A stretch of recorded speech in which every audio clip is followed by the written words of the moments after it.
Ukraine's President Volodymyr Zelenskyy has canceled all of his planned foreign trips as Russia intensifies its attacks on the eastern Kharkiv region. This new offensive began last week, taking advantage of Ukraine's shortages of weapons following delays in Western supplies. But Ukraine says the Russian side is suffering record numbers of casualties, and the Ukrainian army has been aiming to disrupt Russia's supply lines by striking inside Russia itself. Ukrainian soldiers firing at Russian positions in the Kharkiv region, where few expected there would be significant fighting again. More than 2 years into Russia's war in Ukraine, the front line overall has not moved much in months.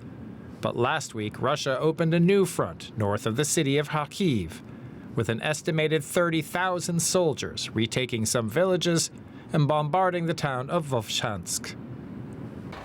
That has spurred an evacuation and a sense of whiplash. The region was amongst the first to fall when Russia invaded in 2022, but was retaken in a lightning Ukrainian counteroffensive later that year. Russia's attacks here have already drawn Ukrainian forces away elsewhere on the front line. Ukraine is finding itself short of manpower and of weapons after months of delay while the U.S. Congress argued over more deliveries. U.S. Secretary of State Antony Blinken made a rushed surprise visit to Kyiv to address the worsening situation, saying the new deliveries will change the dynamic.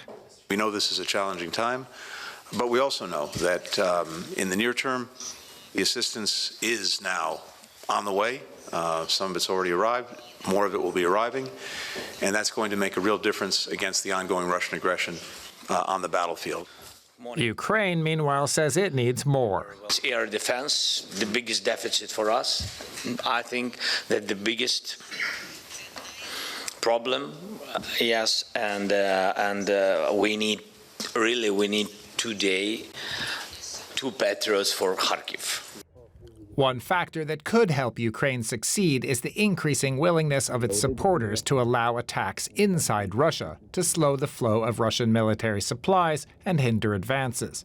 Ukraine says the U.S. formally asked it not to conduct such strikes for fear of escalation. But Kyiv now believes that has changed. And Secretary Blinken said that while the U.S. doesn't encourage it, Ukraine must decide for itself what to do with long-range weapons. While the UK has already said that Ukraine has the right to strike military targets in Russia, other allies have been more muted, and Germany still does not want its weapons used on Russian territory. There have been several strikes using non-Western weapons in recent weeks on Belgorod, a Russian city near the border to the Kharkiv region, including this one where a missile was allegedly shot down and hit an apartment building. Belgorod is a major logistics hub, and one Ukrainian media outlet claims Russia is building a new military airport there. Drone and missile attacks there have killed dozens, according to Russian authorities. That gives Russia another reason to fight in northern Kharkiv, to establish a buffer zone by pushing Ukraine's artillery and missile launchers farther away from its own borders to make those attacks more difficult. For both sides, timing is crucial. If Russia gains even more ground before Ukraine gets reinforcements and weapons, Kyiv may find it much harder to keep fighting back.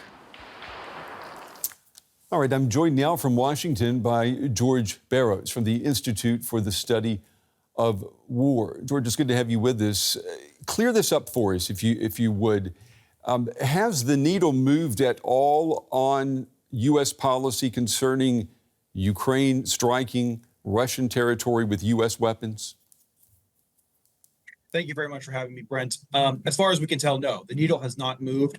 Yesterday, the deputy spokesperson for the State Department reiterated what has unfortunately become boilerplate rhetoric for the U.S. State Department.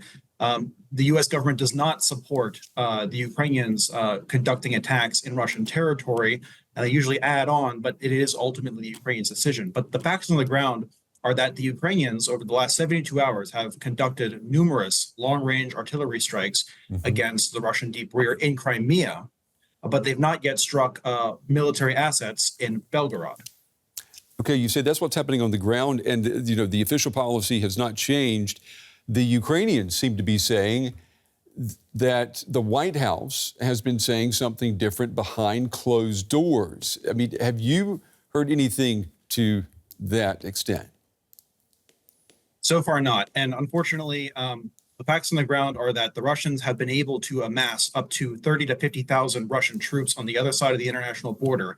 And my team at the Institute, we collect and study a lot of combat footage. And when the Russians began this new operation just a couple of days ago, we saw the Ukrainians striking the Russians when they were right either on the border or quite literally a few hundred meters across the border.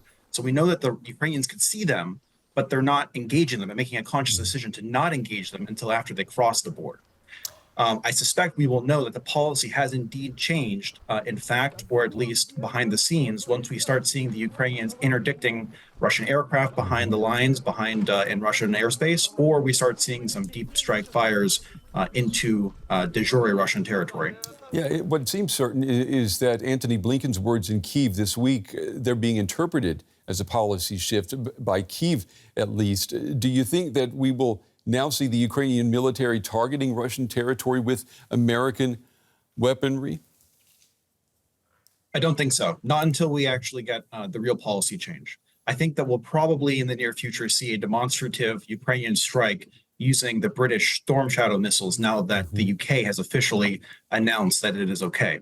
What I expect the Ukrainians are doing is they're trying to find an appropriate target that will create the informational effects to demonstrate definitively that, yes, the Ukrainians can use UK-provided weapons and NATO-provided weapons on Russian territory, and that it doesn't result in any sort of catastrophic escalation, to make it clear that those prohibitions can similarly be lifted by the United States. I'd also add that this is not the first time that we've had this sort of pattern where the United Kingdom actually sort of breaks the taboo on what Washington is not willing to do, and then Washington follows suit. Yeah. Notably, last year, it's the Brits that led with the main battle tanks, long-range strike, and now with this. Yeah, it sounds like you're describing a NATO that is softening its stance and its restrictions placed on Ukraine's use of Western weapons.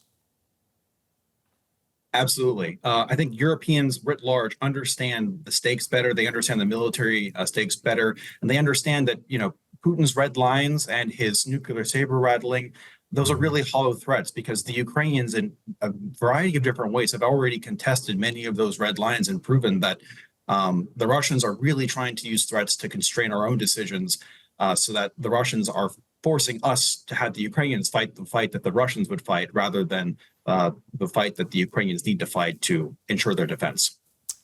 George Barros from the Institute for the Study of War. George, we appreciate your time and your analysis tonight. Thank you. Thanks for having me, Brent.